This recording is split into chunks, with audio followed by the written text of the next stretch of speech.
You think you know the Wild West, a world of heroic cowboys, epic shootouts, and golden saloons.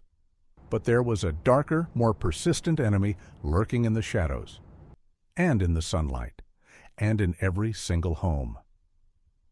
This was a war fought not with 6 shooters, but with splintered wood, contaminated water, and shared towels. An enemy so pervasive it was in the beds they slept in, the air they breathed, and the very water they drank. Today, we're not telling the story of the legends who tamed the West, but the grim, gritty, and shocking reality of how they lived. This is the untold story of the hidden enemy of the Wild West. But before we begin, make sure to like and subscribe to our channel to help support our community. Beds were often inhabited by seam squirrels, a colloquial term for lice. Although not every bed in the American West was constructed from straw and hay, a great many possessed this simple makeup. Bedding, unfortunately, was seldom laundered, resulting in invasions by lice and other pests. Among these irritants, lice, occasionally called seam squirrels in jest, were prominent, representing just a single faction of the bothersome insect armies that compromised hygiene in the Wild West.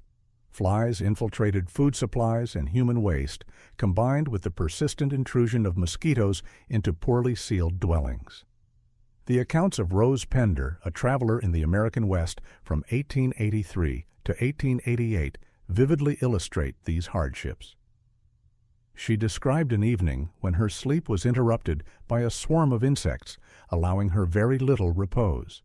Screens on windows were a rarity, which meant such pests moved without restraint between living quarters and privies, depositing traces of whatever they had previously encountered. Outhouses were sites of foul smells and insects.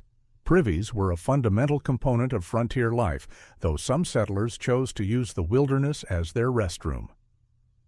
Located near houses and homesteads, outhouses were placed to maximize both practicality and security. Their assembly required digging a deep hole with a simple wooden shack built above it. Once the hole was full, it was hastily covered and the wooden building was relocated over a fresh cavity, usually excavated close by. Foul smells saturated these outhouses, leading to efforts to counteract the odor with sprinklings of lye or lime. Occupants coexisted in these confined spaces with various bugs, especially flies and the infamous black widow spiders. The latter, always ready to inflict a painful nip, were a genuine worry for anyone using the wooden seat. Modern toilet paper was not available. Resourceful alternatives were the norm. Items like leaves, corn cobs, and grass were commonly employed for personal hygiene. Clean water was a scarce resource. Within the challenging environment of the Wild West, water access was essential for life, yet locating a pure supply was frequently difficult. The very privies built by settlers with practical intent sometimes contaminated adjacent water supplies, often without the knowledge of the people who depended on them. More issues came from standing water, an ideal nursery for flies and other bugs that deposited grime and refuse while swarming over pools. Furthermore, rainwater was gathered in cisterns, where it remained pure until dirt and other impurities infiltrated it. To conserve water, everyday routines were adapted. Cleaning clothes and dishes became a lower priority, and even the water for bathing was repurposed. It was typical for a whole family to use a single basin of water, with the chance to bathe weekly being a welcome event. When soap was produced, it was created from animal tallow and botanicals. Frank Clifford, an individual also recognized as John Minim Whiteman and John Francis Wallace, wrote an account detailing his time in the American West. A companion of Billy the Kid, Clifford revealed fascinating observations about Mexican women who used soapweed obtained from the yucca plant to wash their hair. Adopting this natural solution, Clifford personally underwent several hair washings using soapweed root. This shampoo resulted in hair that was soft, clean, and shiny. While some individuals utilized soapweed, pioneers in their communities made soap from animal fat, which also served a secondary function as a material for candles. This homemade soap was abrasive and likely to cause skin inflammation, existing with minimal focus on improving its composition. Personal scent was accepted as an unavoidable aspect of living. Mirroring this perspective, a common conviction held that excessive cleanliness made one susceptible to germs and sickness, promoting a widespread reluctance to bathe regularly. Communal cloths were utilized for removing beer froth. Saloons in the Wild West lacked stools, but they featured a lower rail for leaning against and also contained spittoons. Along the top of the bar, there might have been a cuspidor, a second rail, or an arrangement of hooks. These last two fixtures were intended to hold towels that patrons employed to clean their lips of any leftover beer foam. These towels saw use by innumerable individuals, inadvertently aiding the spread of germs and sickness through their communal application. Spitting was so pervasive that it required prohibition.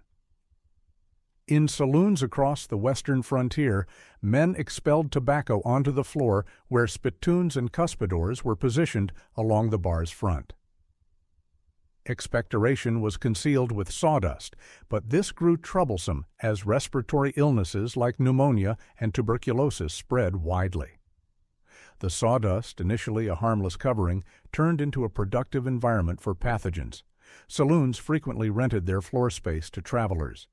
People slept surrounded by the filth on the ground. In an effort to stop the rampant spitting, some locations attempted to outlaw the activity. Such prohibitions even applied to train platforms and depots, where spitting could result in a severe penalty of a $600 fee, a year in jail, or a combination of both. The Wild West was plagued by dust. Dust was a pervasive issue in the Wild West. Dust storms and powerful gusts would frequently lift dirt and carry enormous clouds into the atmosphere and into dwellings. This dust posed a danger not just to the settlers, but also to their livestock.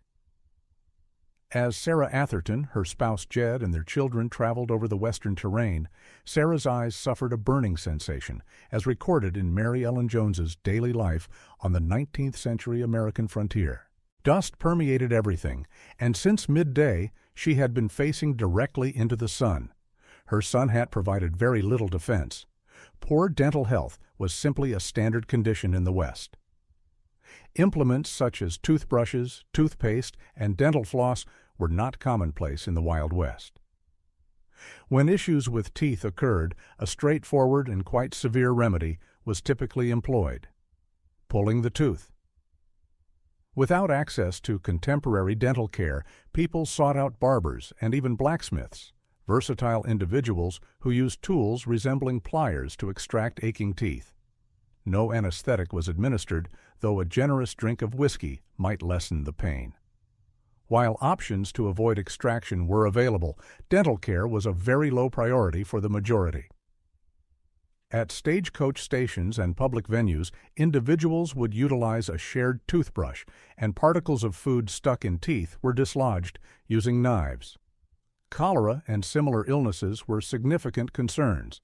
The tasks of washing clothes, managing waste, and cleaning dishes often depended on the same water intended for consumption, unintentionally enabling sickness to move through camps and communities. During the 19th century, a company of Mormon travelers was struck by the fatal disease of cholera, which they interpreted as divine retribution. At the same time, this sickness caused severe devastation within Native American communities. Although it was a common infection, it did not cause as many native fatalities as the smallpox virus did. Absence of illness in a location was viewed as a fortunate miracle. Sarah Raymond Herndon wrote, "There is no sickness in our camp whatsoever. It is astonishing how remarkably healthy we all are. I truly hope it remains this way." The persistent hold of this sickness resulted in many deaths, and the root cause was linked to inadequate sanitation and contaminated water. Women generally maintained better hygiene than men. Cowhands, troops, and other males in the Wild West frequently endured extended durations without washing. The rigors of their occupations afforded little opportunity for such an indulgence, and when a bath was possible, outdoor sources like creeks and rivers served the purpose. This was manageable in the warm summer season, but in the colder winter it was unfeasible, so men hardly ever bathed. Conversely, women maintained a more conscientious attitude toward their cleanliness. It was their common practice to visit a spring or creek each day to cleanse their faces and have a drink. Because they lacked any private space, they did not bathe fully on a frequent schedule, yet females generally preserved a superior level of personal hygiene relative to the men. Furthermore, women demonstrated increased care in washing their garments. Soldiers and cowhands possessed limited time and typically owned just one outfit, which resulted in the cleaning of clothes in a nearby creek or river happening only on rare occasions. Ethnic origins also shaped cleanliness routines. In 2005, a set of tweezers was uncovered by archaeologists at a location in Deadwood. This artifact pointed to the substantial Chinese community that resided and labored in Deadwood, along with certain aspects of their everyday life.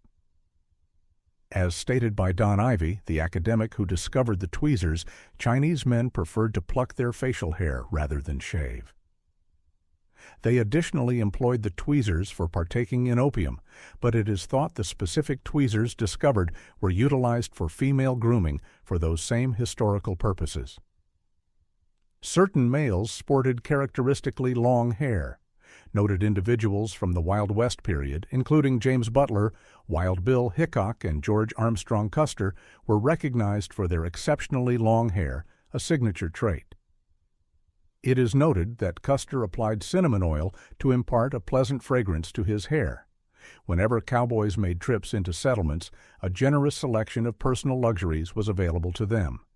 These included barbering services, shaves, in addition to heated baths, new clothing, and fine food. Sometimes the use of a scented hair oil would complete the transformation.